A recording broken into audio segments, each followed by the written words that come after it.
The first mistake most people make is they confuse master storytelling with somehow becoming an expert or master in storytelling. But that's not the case at all.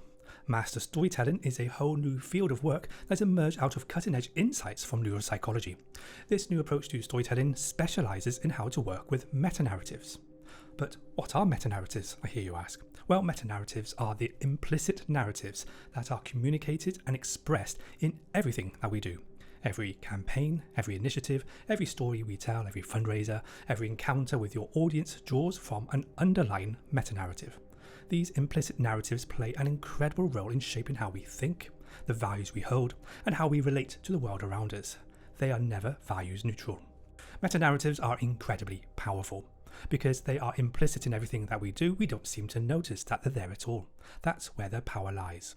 We are like fish who don't believe in the existence of water. Because like water, we don't see metanarratives, we see through them. We interpret the world around us through the stories we tell ourselves, and these stories exist at the metanarrative level. If this is true, how come we only seem to know this now and not know this before? Well, it comes down to new insights from neuropsychology that show how the two hemispheres of the brain actually work.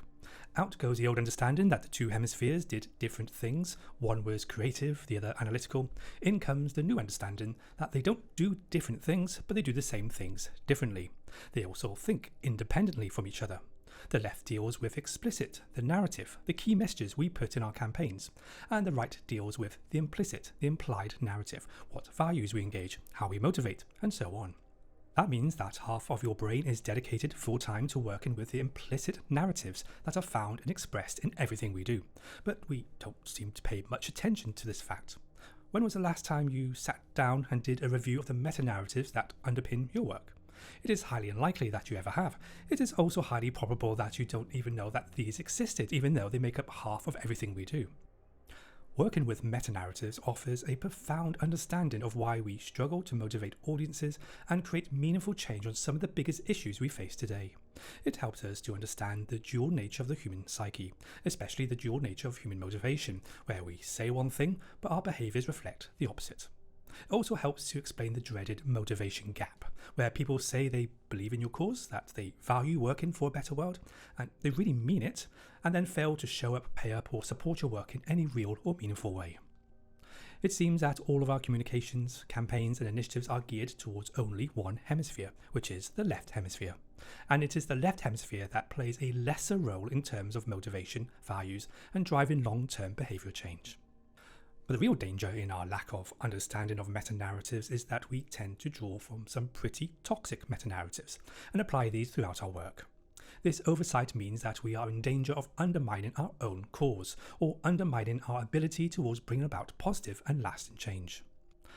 The result is that we become less effective at creating positive change, less effective at motivating audiences, and therefore we double down on the same meta-narratives that lead to low motivation and low long-term engagement, believing that if we push harder, we'll achieve the results we want. If we present audiences with the right information, for example, told in the right way, they will digest that information and make a rational decision to change their long-term behaviour. This is clearly not the case. Or we use anxiety and fear to try to drive our audiences to sign up to our campaigns, which might seem to work short-term, but using anxiety to drive positive long-term behaviour change makes absolutely no sense. Or the other one, we try to use positive storytelling, good news stories filled with happy and aspirational messages to inspire us to take positive action, especially around climate-related issues. But this again is based on a flawed understanding of how long-term motivation works, how values work, and how to create meaningful and lasting change on a social and individual level. This approach still keeps us trapped in the lower stages of the motivation continuum. Sure, you might be inspired momentarily with positive storytelling, but to maintain that motivation, you'll need to keep topping it up again and again. This is a high-energy, low-return strategy, and doesn't get to the heart of the problems we see today, which lie at the meta-narrative level of everything we do. It seems that our desire to create positive change is undermined by one simple fact, that we just simply don't know how to. We haven't got the foggiest idea on how to work with the right hemisphere. That is why our work can feel utterly exhausting. That no matter how hard we try, no matter how loud we shout, no matter how hard we push our messages, it always feels like one step forward and two steps back.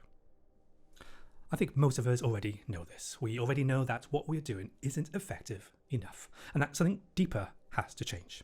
And that is what is so exciting about the new Master Storytelling Toolkit, as we now have in our hands the tools to finally get to the bottom of what is going on here. This toolkit can help us to learn how to work with a new motivational model, how to escape from paradigm traps that prevent us from creating meaningful change, how to work with values, and how to work with the language of the right hemisphere, which means working with different flow states in all that we do.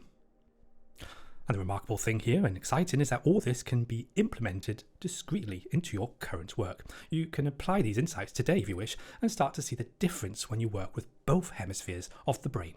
So check out the toolkit, check out our training program and tutorials, and start your journey towards becoming a master storyteller today.